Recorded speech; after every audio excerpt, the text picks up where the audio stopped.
Bismillahirrahmanirrahim. Assalamu alaikum students. Today our topic is germplasm conservation. कि जो germ plasm होता है, जो सीड्स होते हैं, उनको कैसे हम कंजर्व करते हैं या उनको कैसे महफूज किया जा सकता है। ये जो बिल्डिंग आप देख रहे हैं, ये ग्लोबल सीड वॉल्ट है और ये एक सीड बैंक है जिसमें दुनिया के तमाम जो सीड्स हैं वो यहाँ पे स्टोर होंगे। और ये जो बिल्डिंग है, ये जो सीड बैंक है, ये नॉर्वे में बनाया गया है और इसका जो टेम्परेचर है माइनस में होता है। सारी बिल्डिंग जो है बर्फ़ के अंदर बनी हुई है और इसका मकसद जो है वो सीड्स को महफूज करना ताकि फूड सिक्योरिटी का इशू ना बने। चलिए देखते हैं कि what is germ plasm conservation. Germplasm broadly refers to the hereditary material transmitted to offspring through germ cells। तो जर्म प्लाज्म होता क्या है? ये वो विरासती मादा है जो कि पेरेंट से थ्रू जर्म सेल ऑफस्प्रिंग में मुंतकिल होता है। मीन जो सीड्स होते हैं वो जर्म प्लाज्म होते हैं। Germ plasm provides the raw material for breeder to develop various crops. तो जो ब्रीडर्स हैं, जो नई वैरायटीज़ बनाते हैं, जर्म प्लाज्म उनके लिए एक रॉ मटेरियल, एक खाम माल प्रोवाइड करता है ताकि नई नई वैरायटीज़ डेवलप की जा सकें। Thus conservation of germ plasm assumes significance in all breeding programs। तो इसी वजह से, क्योंकि नई वैरायटीज़ बनाई जाती हैं इस जर्म प्लाज्म को यूज़ करते हुए, तो इसलिए जर्म प्लाज्म को कंजर्व करना, उसको महफूज करना जो है, उसकी सिग्निफिकेंस इसलिए ज़्यादा है क्योंकि ये ब्रीडिंग प्रोग्राम में ये इस्तेमाल होता है। अब हम देखते हैं कि what are the objectives of germ plasm conservation. The very objective of germplasm conservation is to preserve the genetic diversity of a particular plant or genetic stock for its use at any time in future।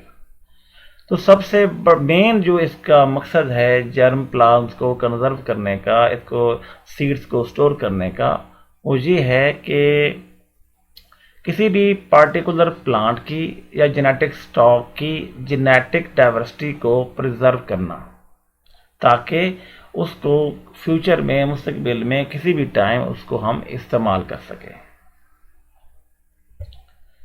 In recent years, many new plant species with desired and improved characteristics have started replacing the primitive and conventionally used agricultural plants। तो मौजूदा हालात में, मौजूदा दौर में काफ़ी सारे plant species जो हैं वो रिप्लेस हुए हैं विद देयर, जो उसके कदीमी पौधे थे, जो पुराने प्लांट्स थे, उनके साथ उनको तब्दील किया गया है। क्योंकि काफ़ी सारी ऐसी डिज़ायर्ड और इम्प्रूव्ड उनके अंदर खूबियाँ थीं जिनकी वजह से मौजूदा प्लांट्स को चेंज करना पड़ गया। उनके जो पुराने पौधे थे, जो काफ़ी अर्सा पहले इस्तेमाल हो चुके थे, उनके साथ उनको तब्दील करना पड़ा क्योंकि उनमें काफ़ी ज़्यादा खूबियाँ मौजूद थी। तो अगर वो प्राइमेटिव या वो जो पुराने पौधे थे वो अगर सेफ़ ना होते तो हम आज उनको रिप्लेस ना कर सकते। वो अगर ज़ाय हो जाते तो हमारे लिए मुश्किल होता कि हम उनको दोबारा इस्तेमाल कर सकते।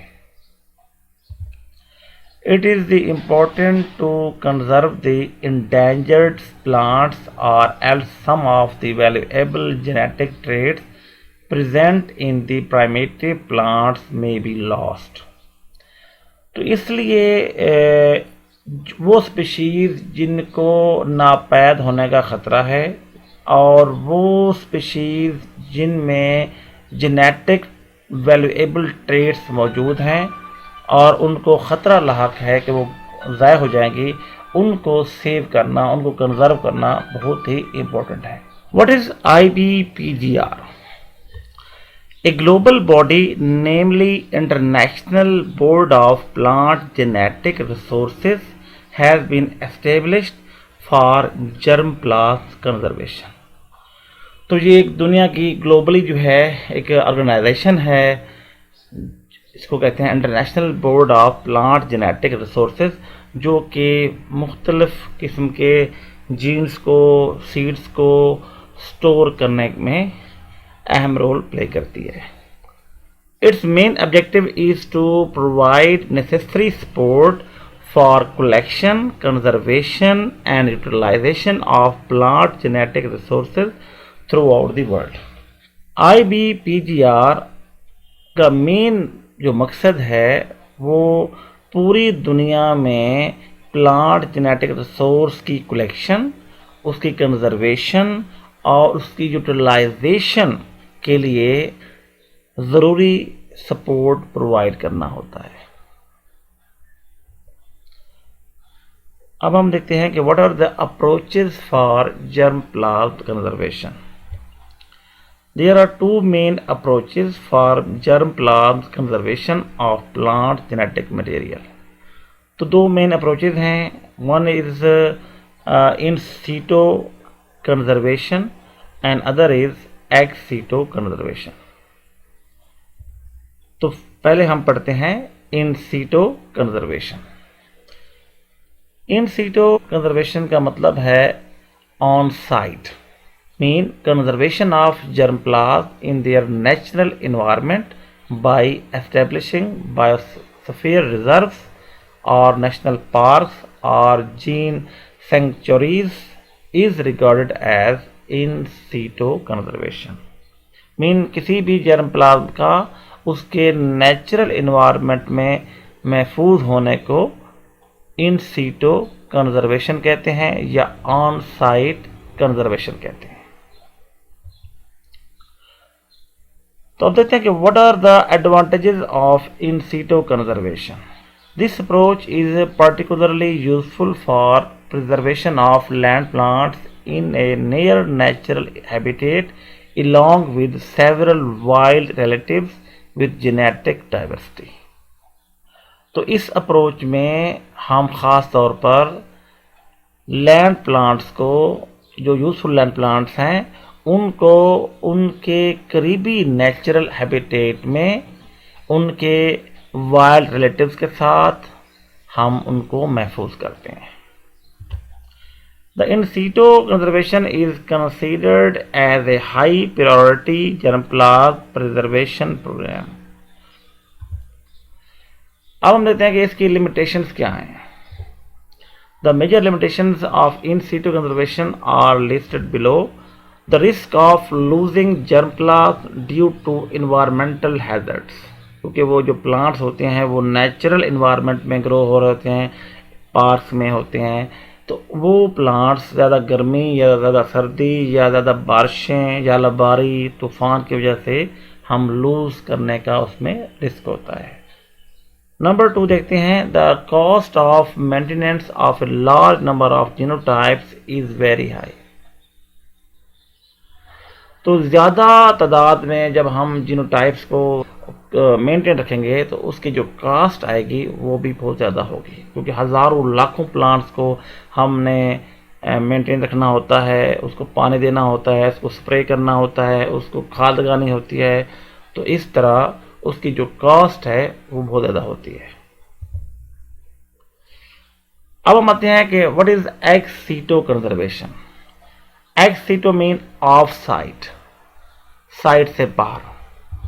Ex situ conservation is the chief method for preservation of germ plasm obtained from cultivated and wild plant material।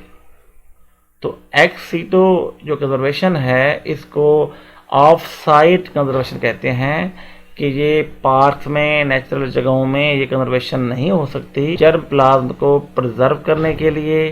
और जर्म प्लाज्म कहाँ से आता है?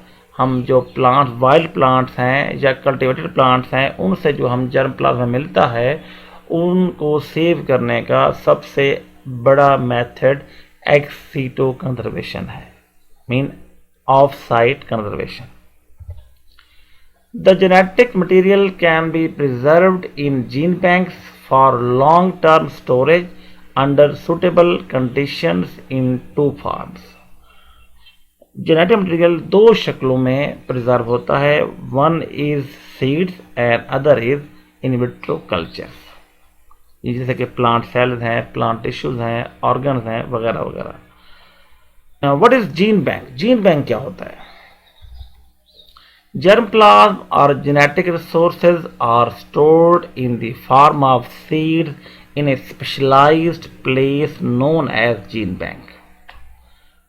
तो जितना भी जेनेटिक रिसोर्स होता है या जर्म प्लाज्म होता है जो कि सीड की शक्ल में होता है, उसको जीन बैंक में उसको स्टोर या सेव किया जाता है। सामने जो आप बिल्डिंग देख रहे हैं ये वही ग्लोबल सीड वॉल्ट है और ये दुनिया का सबसे बड़ा जीन बैंक है, सीड बैंक है, जिसमें पूरी दुनिया से जो सीड्स हैं, वो जो पुराने सीड्स हैं और नए सीड्स हैं, उनको कलेक्ट करके यहाँ पे स्टोर किया जा रहा है।